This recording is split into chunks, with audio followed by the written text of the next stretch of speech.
Well, as you heard from Mike and William about when we first came to Sea Change Aberdeen, it was a bit of a goodall. And one of my first memories was walking into Woodside, and every time we appeared at Woodside, Sandy wasn't to be seen. You were never there. No. And every time I tried to arrange to go and meet with Sandy, he was never there. And I remember thinking to myself, well, how can we try and catch up? And one of the things that Sandy had always said was he'd a lack of trust when he first met people, because in the past there was lots of things that you thought were going to happen and then they didn't happen, so he didn't want to meet this new fancy company called Sea Change because we were all the same and we were all a waste of time. So a good couple of times we knocked at the door, and then eventually one day, I think was it a Northern Hotel we went? No, I can't remember. We went somewhere for coffee, and just over a period of months I got to know Sandy, and I think I should just let you do that now because it makes sense. Is that okay? Yeah, when I heard the Sea Change was starting in Aberdeen, it was to the bosses that came to the meeting. It was the big Boston Council. And a lot of us was advocating in this company started. We didn't know them, we didn't know who they were, we don't know if we're going to get on with them. So we asked the council, if we don't like the country, back to Cornerstone. But that was the question. But I didn't know Sam and Mark, and was Glasgow at that time. A Glasgow company was Sea Change. Never knew them, but I worked with Sam and Martin a year before I moved to Elwood Hospital. Yeah. So we thought we gave Sea Change a chance. They made a lot of mistakes, believe me, loads of them. We didn't sack Amanda. How many times we sacked Amanda? We took her back. Was I sacked last week? Yeah, Saturday last week, a week before. There's a lot of things went bad and wrong with the company. This company happens to a lot of companies. Yeah. So they get good and bad when they come. But I went to a board's meeting in the main office in Aberdeen, and I spoke about the things that went wrong, and I got Sam on Skype, and Mike says, can we talk about this? I went off her chest, and so I said things that it was really bad about the Sea Change. But after that, I've been in care since I was 8 years old until I was 19, and I went to a different place. I was 19 till I was 28, and I went back to that place, back to the Furways before the BAM. So I've done over 30 years in institutions. My Paul George here, we knew him when I was 8 and he was 12, and we've been best pals ever since. And I've got my new partner here, Rosie. Yeah, the love of my life. She's changed my life around completely. So, yeah, been in hospital a long time.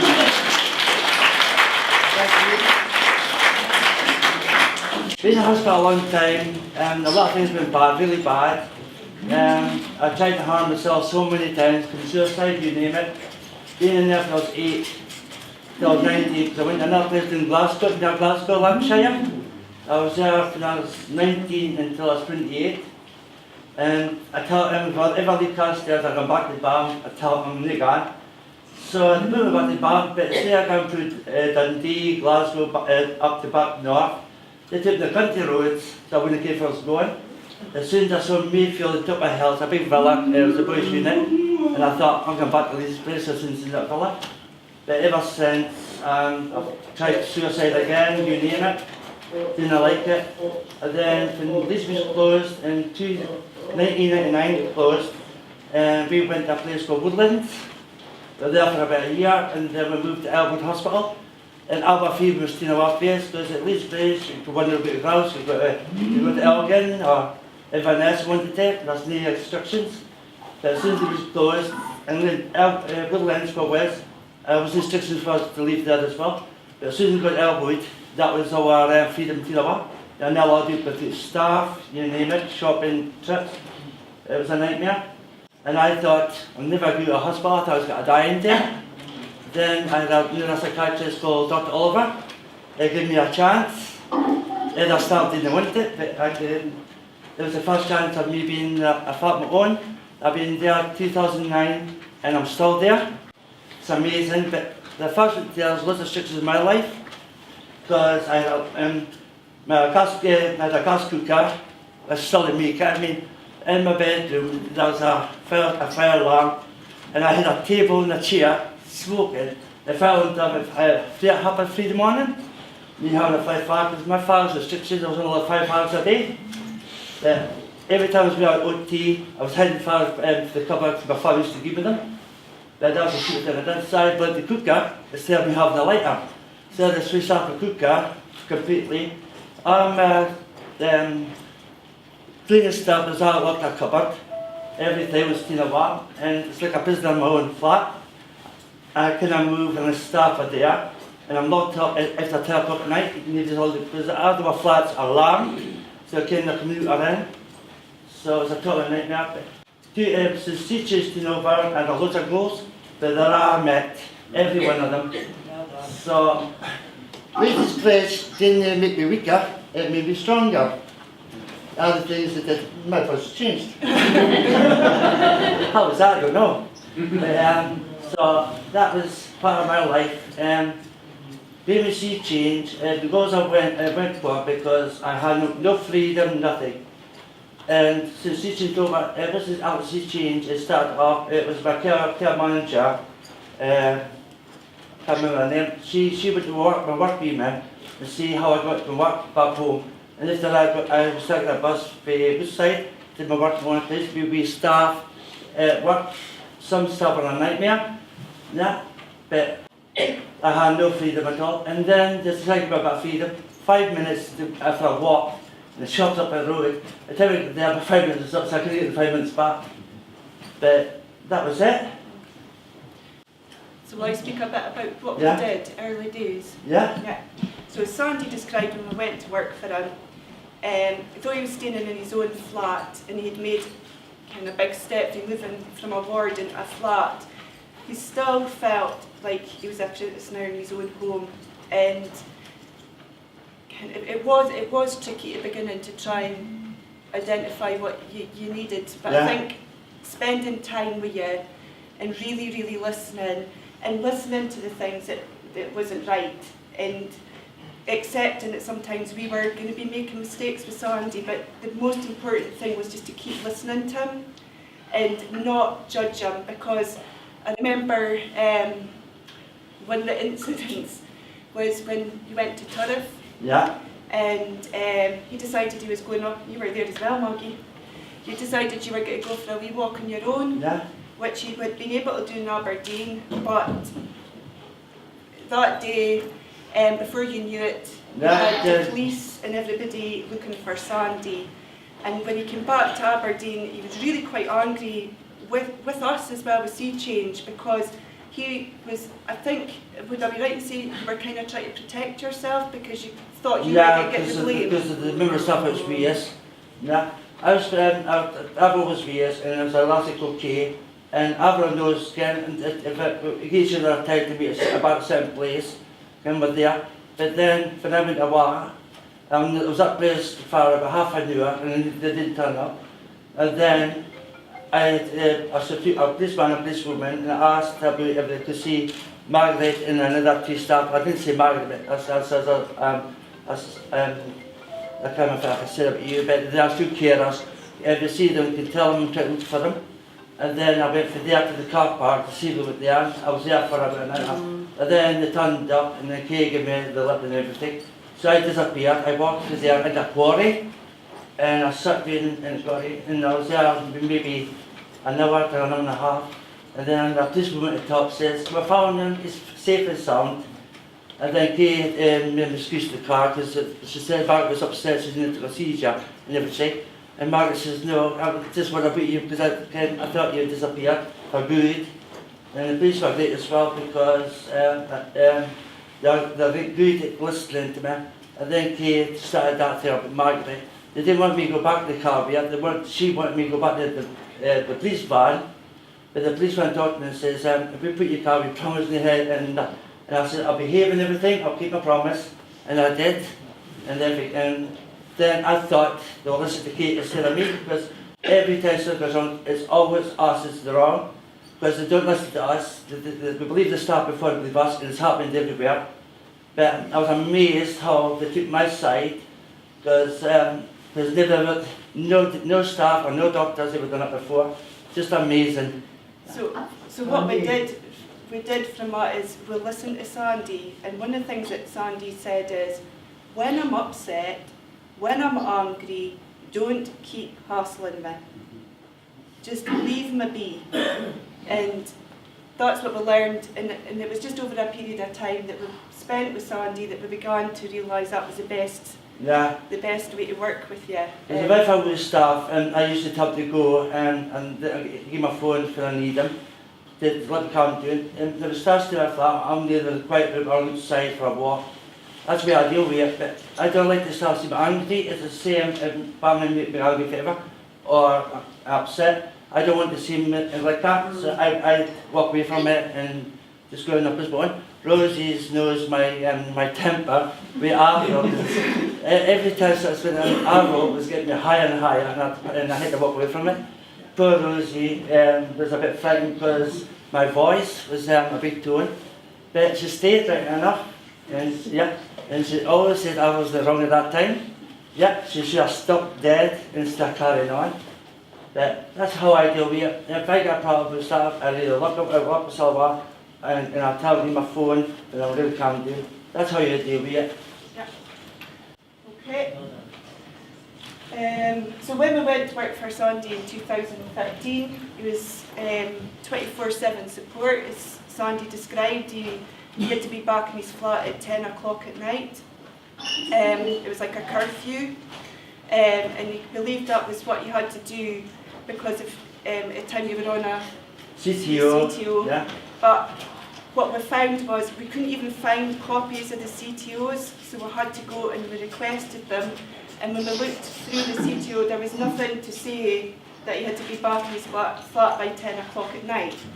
So that was one of the first steps that we looked at, was how we could support you to do your get out and about a bit more. So I needless to say, when we met Sandy, he was really unhappy. No trust, little trust and support. And he had no control, and he said he had no voice. He had no voice that was being listened to. I was allowed to see family. It had to be organised to see family. I was allowed in my flat. I had to meet him in the tune. But see, that's my family. If I could meet that certain day, then I got into trouble because I arranged them if I meet them. It shouldn't have happened. It's all going to be organised for visits in the flat on the tune. And that's the minute Margaret get. Why can I just order? Can ask them if they want to come and just come, but not. It had to be organised and it had to be timed and everything. So I didn't have a say in it. The doctors, it's like a computer. I was like I've got a microchip in my head. They could turn me off and turn me on. If I break down, just sort it. That's what I was like. They controlled my life. I had no control over it. They controlled my life, my job, everything. I didn't have a life. It was so bad. Being outside, I had to abide by the rules and whatever. It's the same thing in a teaching class. I always been back by the rules, must behave, you name it. And I thought, if I abide by the rules, how long will it take me to get to Elwood Hospital? And on no joke, it took about a year after I started by the rules and everything. Being outside, you've got to break certain rules, but like that far I had. As long as you're back a wee bit of rule, but need massive beans.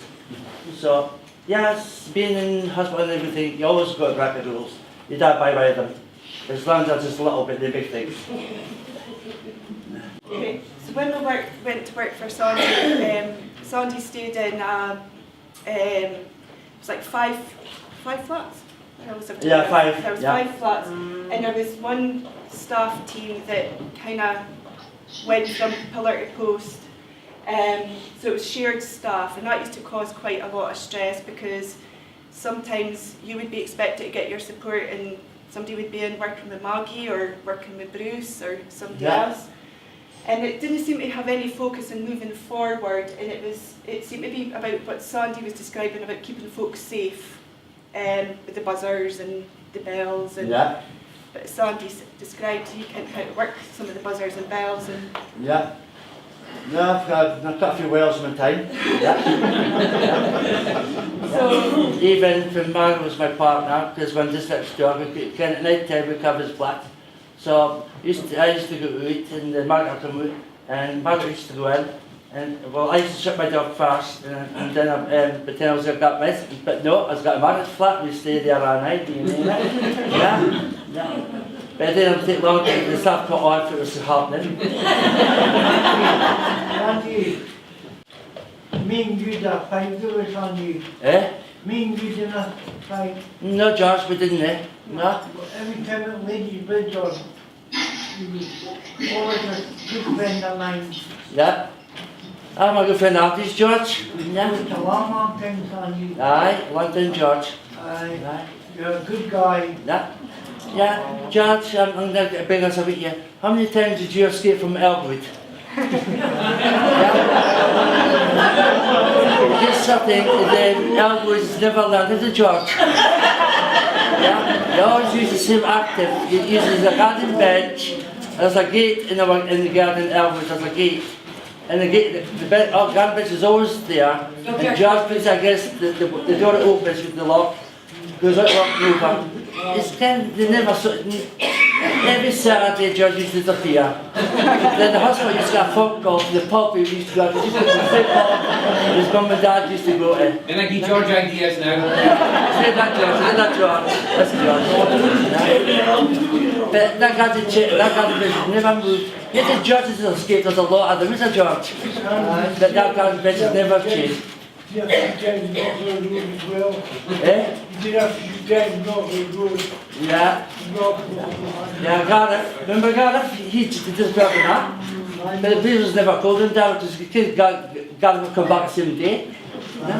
Gareth was like a disappearing act because nobody knows how to go to the window because the windows are talking a lot. That's how to go out there.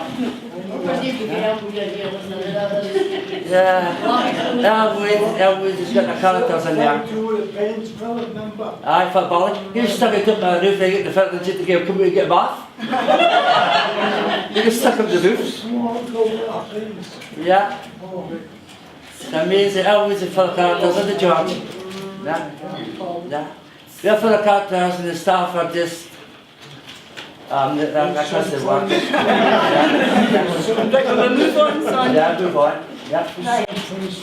So when we went to work with Sandy, we did some planning, a bit different from what William did because William decided he wanted an actual planning day, but we worked out that's not for everybody, and Sandy was quite adamant that he didn't want a planning day because his experience of planning would be that everybody went in a room and made decisions about what was best for him, and it wasn't about him at all. So me and you met over like it was about 6 weeks, was it? Yeah.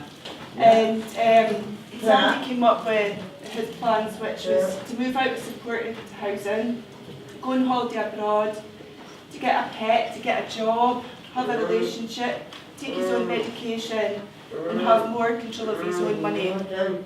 And I remember sitting at the time thinking it's nothing fantastic, it's just about getting a real life. It wasn't anything fancy, it was just getting a real life. Yeah. So what we did to start with was we helped Sandy make up his own recruitment ad.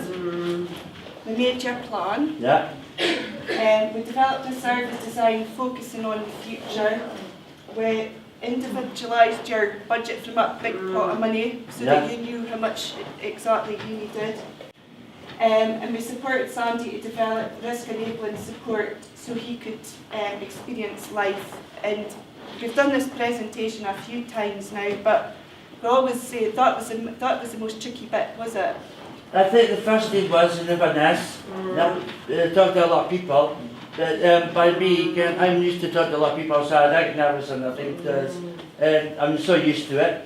But lots sport advisors, they look into this meeting and stuff because it's totally nervous and everything else. But I've done a lot of this.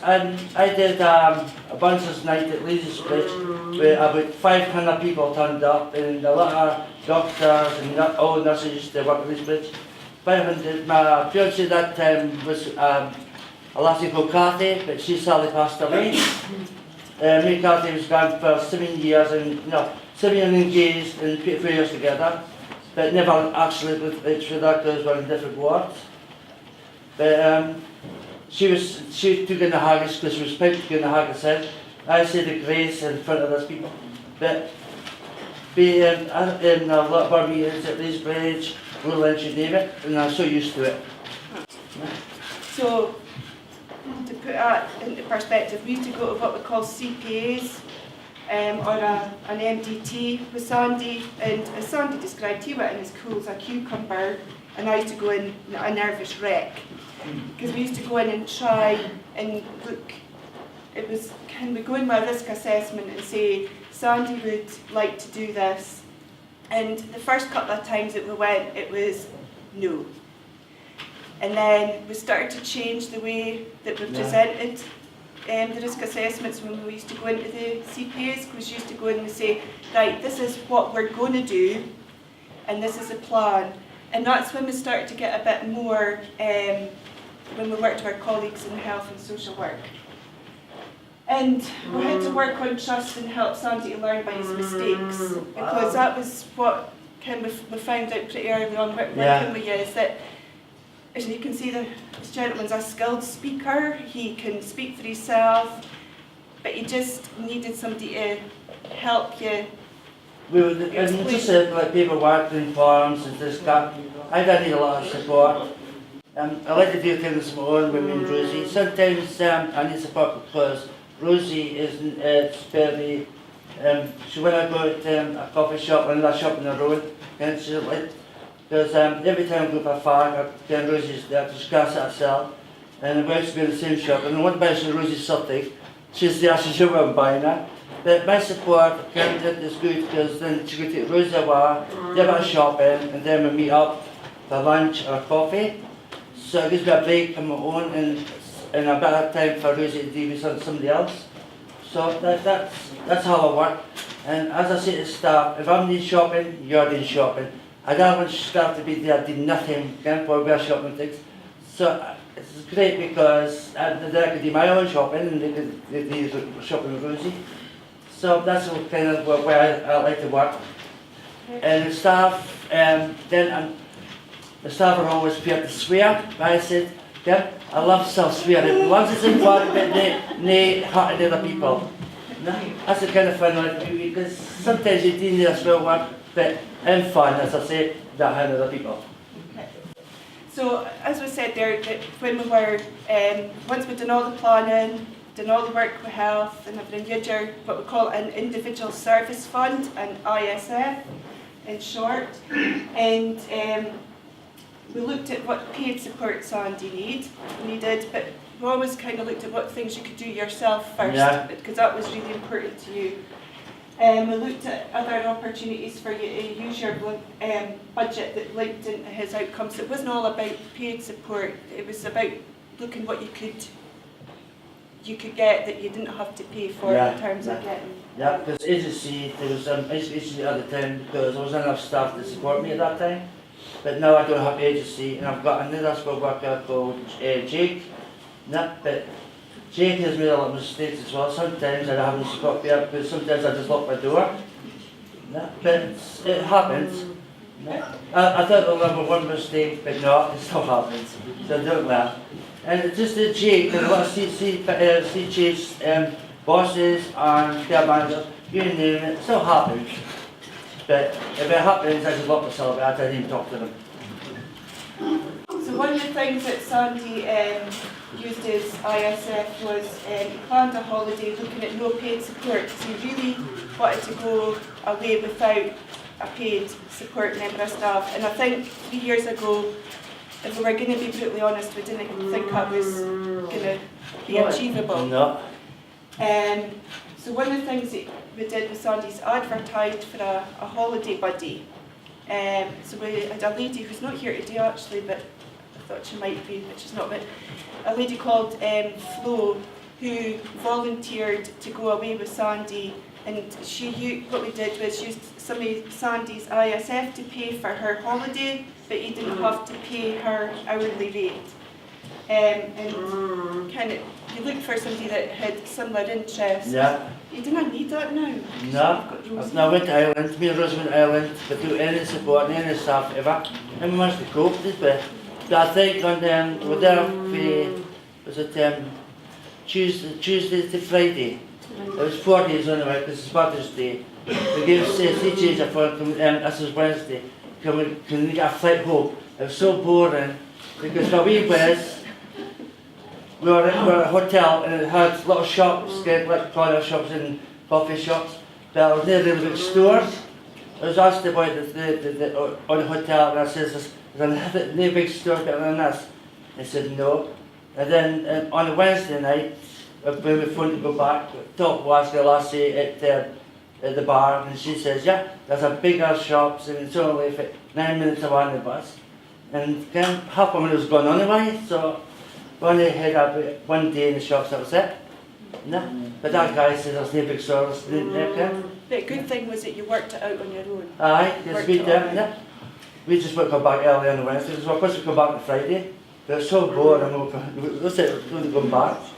Yeah. So why do we think it works? Well, we think it works, you can tell us how you feel, but I think because we'll listen. Even though we make mistakes, and Sandy will tell us, we get brilliant customer feedback. With a clear service design with outcomes, where the support's flexible. Yeah. It came from an approach that nothing is impossible. And we've always been honest with Sandy, and as I said, Sandy's incredibly honest with us. And we're transparent with Sandy's budget. You've had your ISF, like William described. Yeah. You've had your meeting. So,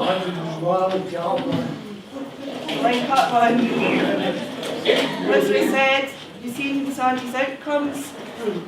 As he said, he's covered them all. And it's not over yet, is it? No, it's not over yet. No, I'm still thinking about my goals that are. No, so it's not over yet. Yeah. What's your biggest one you're aiming towards? Is on flat for me and Rosie together. Yeah. I don't like staying. But I would do side, it's called home. Yeah. But I was working, I used to be beside the phone, I'm on the bus coming home. But I was on the bus and I was going home. But I don't call it that, I call it a unit. There are 5 people in the unit and then the staff flat. But the staff are wondering, why do you keep calling it a unit? It's your home. It's not my home because a lot of us have been in care, you name it. If it was different people, it hasn't been in care forever. And no, I call it normal, I want to call it like a normal person. What do they call it? Different from anybody else, would rather say. Depends on which government you're speaking to, Sandy. Yeah? Depends on which government you're speaking to. Yeah. That's it. So it's fun. Yeah, you're welcome.